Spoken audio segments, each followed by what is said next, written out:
Gabbie Hanna is finding herself in some hot water yet again after YouTuber Jessie Smiles released some recorded phone calls between the two of them. Before we start though, I must give you all a warning that this video will be discussing SA, and so for some the details may be triggering to hear. Gabbie has been accused of supporting someone who has taken advantage of Jessie without her consent, and these phone calls truly expose the type of person that Gabbie truly is. Make sure you tap that like button so that YouTube knows that you're alive, and with that out of the way, let's begin. He FaceTimed me right after our first fight because I genuinely, dead ass, do not know how people knew about it. And why'd you pick up to him?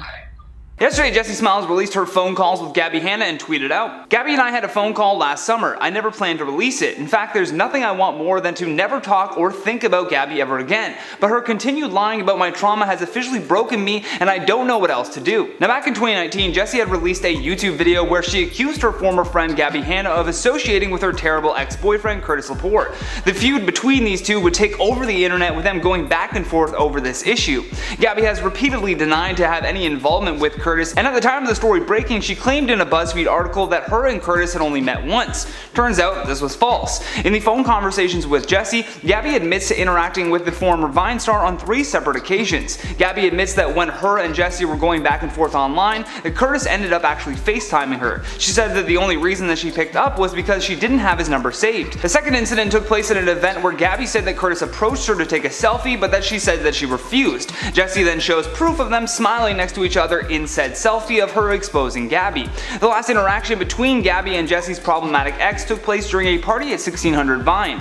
He showed up at this party because friends of his were also attending, which is why Gabbie was accused by Jessie of supporting and hanging out with his friends. According to Gabbie, he showed up, pulled her to the side, and tried to speak with her about what happened with Jessie. However, when Jessie tries to interject because Gabbie had previously denied this meeting, Gabbie just snaps and begins yelling about being allowed to have friends and collaborating with other people.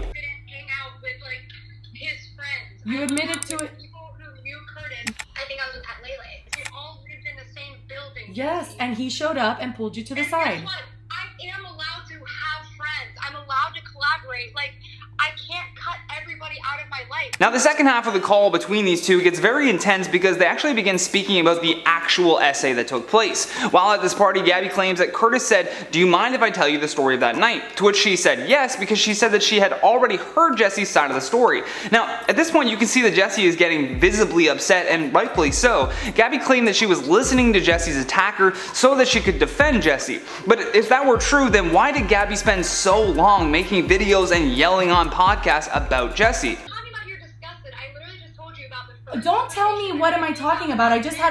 Don't tell me that, because I just had a panic attack hearing you say that you heard him out. In addition to this, Jessie had also provided evidence that contradicts what Gabbie is claiming on this phone call. Gabbie has gone from saying that she only met him once to admitting that it was 3 times, to defending the terrible people she associates with, to being caught actually publicly defending Jessie's attacker. In fact, she was caught liking tweets in support of Curtis, who pled guilty to the essay of Jessie Smiles. Yes, he actually pled guilty to this after Jessie had filed a police report following the incident in 2014. Yet even with this happening, Gabbie Hanna continued to defend Curtis and hang out with him and his friends. But we want to get your thoughts on this, so make sure you leave us a comment down below. And while you do that, I'm going to quickly check out some of your comments from the video titled "Prince Harry and Meghan Markle face backlash over baby name." Jamie Bennett says, "They can name their child whatever they want."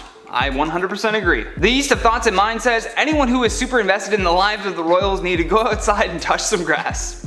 Yes they do. They need to be grounded 100%. Heather Meyer says, "Just because you do not like someone's behavior at a certain time does not mean you don't love them all of the time."